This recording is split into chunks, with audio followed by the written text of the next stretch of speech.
l'ULCC n'a pas l'autorité de coercition. Il n'a pas de droit à procéder à l'arrestation de l'individu. Parce que là, il fait ça. Il est capable de jeter discrédit sous valeur rapport que la mené, et puis l'État est capable plus desservir la lutte contre la corruption au lieu qu'elle servit. Le pouvoir de coercition pour être capable d'émettre mandat, mettre mon en garde à vue, contre un monde, la loi pas bail ULCC pour voir ça. Qui donne dire rapidement sous bien temps pour qui ça ULCC pas carré ton monde. ULCC a venu à partir d'une recommandation de la Banque mondiale en septembre 2004 sous gouvernement Boniface Alexandre. C'est un constat au niveau mondial que vous fait que question corruption a empêché le développement économique, socio-économique des peuples. Par exemple, le Fonds monétaire international pour compte lui, nos rapports montré que plus de 3 000 milliards de dollars par année dépensés en détournement de fonds au niveau des administrations publiques au niveau mondial. Et plus que 2 000 milliards en termes de pots de vin. Donc, au niveau international, il y a une campagne pour lutter contre la corruption et sous plusieurs axes. Axe de prévention par l'éducation, la promotion de l'intégrité, moralisation de la vie publique, axe de renforcement de la gouvernance et de la transparence, la sanction des corrompus, le recouvrement des avoirs détournés et la coopération internationale. Donc, en matière d'enquête, l'ULCC ne veut pas tout faire. Il y a 3 types de pouvoirs qui conférés à des autorités chargées de conduire l'enquête. Il y a le pouvoir d'investigation, le pouvoir de coercition et le pouvoir de juridiction. À lire le décret portant création de l'ULCC, le décret donne à l'ULCC de larges pouvoirs d'investigation. Parfois, le décret a dit, par exemple, dans l'article 9, que le directeur de l'ULCC est doté des mêmes pouvoirs qu'un inspecteur fiscal, qui est là pour lutter contre la fraude.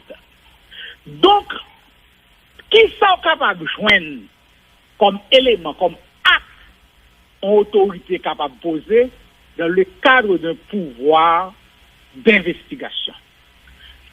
1. L'audition des témoins. C'est un acte d'investigation. La confrontation entre les parties. C'est un acte d'investigation. L'audition des suspects. C'est un acte d'investigation. La perquisition. C'est un acte d'investigation. Dans l'écoute téléphonique.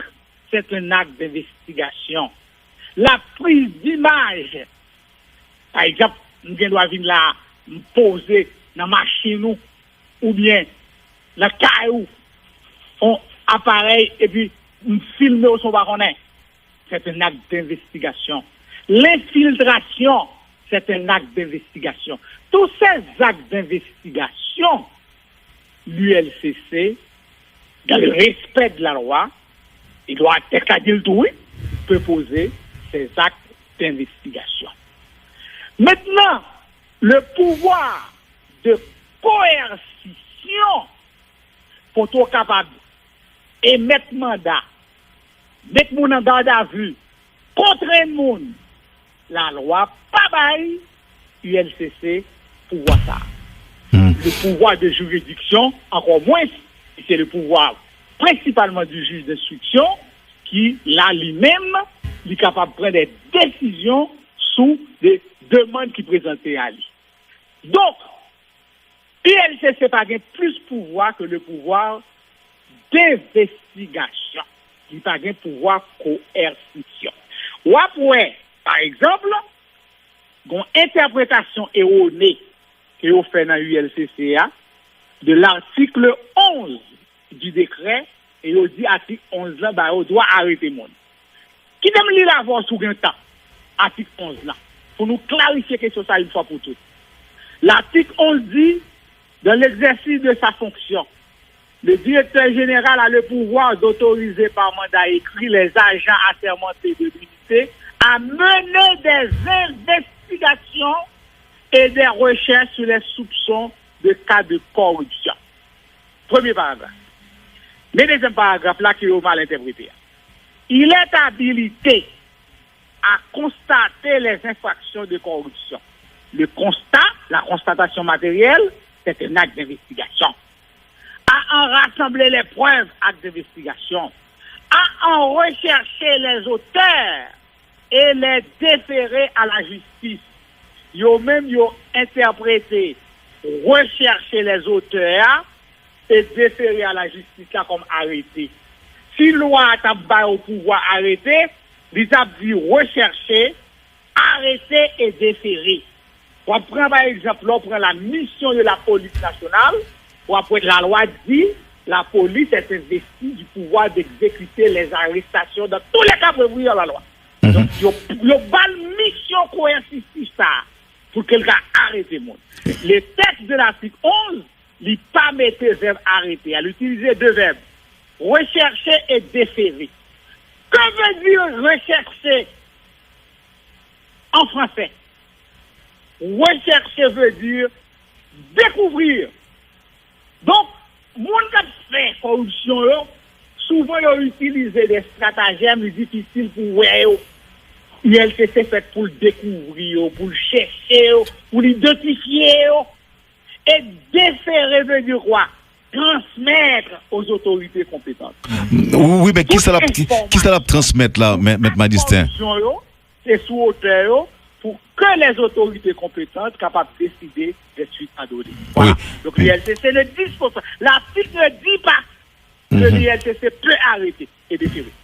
Ok. L'ULCC n'a qu'à ajouter un verbe au texte de la loi. Il ne peut pas procéder à l'arrestation de l'individu. Et si nous tenons compte, Maître Madistin, de précédents, pour tenir compte des précédents, il faut être conforme à la loi. Si on est arbitraire, on ne peut pas continuer dans l'arbitraire. On est obligé de corriger l'arbitraire.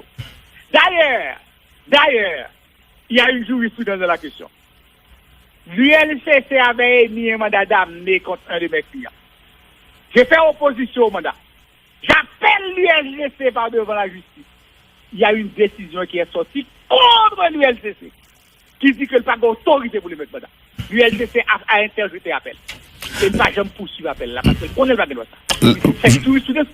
Donc l'ULCC n'a pas l'autorité de coercition. Il n'a pas de droit à procéder à l'arrestation de l'individu. Parce que là, il fait ça. Il est capable de jeter discrédit sous valeur rapport qu'elle a mené et puis l'État est capable plus desservir la lutte contre la corruption au lieu qu'elle servile. Qu'on a péché exagération ça. Si décision yo arbitraire, j'en dis là, Maître Madistin, et est-ce que ça veut dire que tout le monde qui jodi en là nomme la justice, est-ce que le monde ça a de libérer? Non, pas dit ça. Les arrêts au monde, la police fait arrestation arbitraire tout le temps. Même les juges d'instruction peuvent faire une arrestation arbitraire. Non, alors le détail c'est nommer la justice par la force de l'ULCC, Wendell Vledio. Oui, le monde qui nomme la justice par la force de l'ULCC. C'est ça m'a expliqué là. Les arrêts moun arbitrairement, la loi détermine qui peut apprécier la légalité de l'arrestation et ordonner la libération. Il y a un juge qui est le juge de la liberté individuelle, qui est le doyen du tribunal, au regard des articles 24 et suivants de la Constitution, qui dispose du pouvoir dans le cadre de recours pour analyser la légalité de l'arrestation et s'il estime que l'arrestation est illégale, il ordonne la mise en liberté. C'est pas n'importe qui a libéré le monde. Oui, mais là encore, et Maître Madistin nous obligé solliciter éclairage ou dis-nous que c'est le juge de la liberté individuelle, le doyen. Et qui explication qu'a nous par rapport à ancien responsable TNH là qui a prêté en prison malgré un recours en habeas corpus que avocat a exercé en sa faveur et qui a été rejeté justement par le doyen du tribunal de première instance de Port-au-Prince, M. Bernard Saint-Ville. D'accord. Je ne peux pas avoir aucune explication parce que je n'ai pas assisté à la plaidoirie, je n'ai pas vu la décision. Parce que la décision de justice, ou dans le tribunal, pour yon fait, devant yon juge, il y a une décision en contre, mais aller avec même fait, devant même juge, il y a une décision en faveur. Ça dépend de l'argumentaire qui est présenté devant le juge. Comment le juge est convaincu, comment l'affaire est présentée devant le juge. Vous pensez que la loi était une pour tous? Non, mais bon, la loi est une pour tous, mais dans la présentation des faits pour faire intervenir le droit, capable de bien c'est là toute la beauté du droit. Capable de des différences dans la façon de on présente l'affaire. Je vais vous donner un exemple.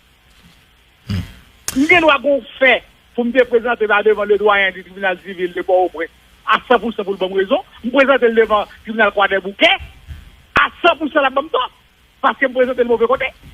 Voyez-vous? Donc, c'est pourquoi je peux vous dire, voilà le principe qui est établi par la loi en matière de arrestation illégale, le doyen peut ordonner la mise en liberté. Mais tel cas spécifique, je ne peux pas avoir opinion sur lui parce que je ne peux pas analyser, je ne peux pas regarder les doigts. Ok, mais Madistin, posons une dernière question. C'est question d'un auditeur qui suit ça, qui dit là matin. Il dit comment rechercher et déférer la personne à la justice sans une prise de corps, sans arrestation. Est-ce qu'on va lui demander gentiment de s'amener à la justice? Non, ma réponse auditeur. Oui. Ton auditeur va faire bagaille mettre gamme à coq là, non? Il a recherché puis il a arrêté. Il ajoute un verbe dans la loi. Dès que l'ULCC transmet son rapport sur les actes de corruption et sur les personnes concernées par l'acte, il défère. On y a si le juge qui est là pour arrêter décide d'arrêter, lui-même il a décidé de l'arrêter. Mais le gars m'a dit ça. C'est non procès avec l'autre avocat. Et puis, on loi qui est 9 articles. J'ai attendu que l'article disait telle loi, dit telle chose. Les avocats regardent dans le livre, là, regardent la loi avec 10 articles, c'est 9 articles. L'allemand de l'autre avocat, est-ce que le livre est tout le monde dit non, mon cher loi, ça est 9 articles. Les villes, ils vont mettre gamme à quoi, ils disent, quand on vient l'article 10, ça va là. Et puis, le gars m'a dit, bon, client va me comme, pour me défendre, il m'a pas écrit un article pour lui. Il croit article de loi pour client. Donc, c'est ça, oui, mais ça fait. Le verbe arrêter. Oui, ça fait pas honneur quand même. Le texte dit rechercher et déférer, il va dire arrêter. Oui, mais là, rechercher quoi et déférer qui ou quoi? Parce que quelqu'un qui se reconnaît coupable. Transmettre toutes les informations sur la personne et les actes de corruption. Mais là, là, non, ça dit. Oui, parce que maintenant, c'est très clair pourtant, parce que si, tu as dit, arrêtez mon nouveau et l'État. Par exemple, si je prends la loi sur la police que je connais bien, que j'ai rédigée. Par exemple, tout cas arrête, tu as mis en garde à vue tout. Mais distinct. Pour déplacer quelqu'un en garde à vue, il faut l'expresser. Mais distinct, on a déjà vu ça. Arrêter quelqu'un, il faut l'expressément dire au texte. La loi ne dit pas que vous pouvez arrêter, ne dit pas que vous pouvez placer un garde à vue pour arrêter. Comment faire? Alors, est-ce que. Alors, le hic dans tout ça, c'est que l'auditeur a dit est-ce qu'on va demander à cette personne gentiment de s'amener? On ne va pas demander. Le rapport est transmis aux autorités dans une enquête administrative. Le rapport est transmis aux autorités compétentes pour les suites judiciaires appropriées. C'est l'autorité qui va exercer les poursuites, qui va déterminer le juge compétent, l'autorité compétente, si la présence de cette personne qui est poursuivie est importante pour lui, la femme fait le venir devant par tous les moyens de droit, par les mesures de coercition, par exemple les mandats. Les mesures de coercition, par exemple, l'ULCC envoie son rapport au parquet. Le parquet met l'action publique en mouvement. Le juge d'instruction est saisi. Le juge d'instruction analyse le dossier. Il voit qu'il veut entendre la personne qui est identifiée par l'ILCC et qui est renvoyée aux autorités pour tel acte de corruption.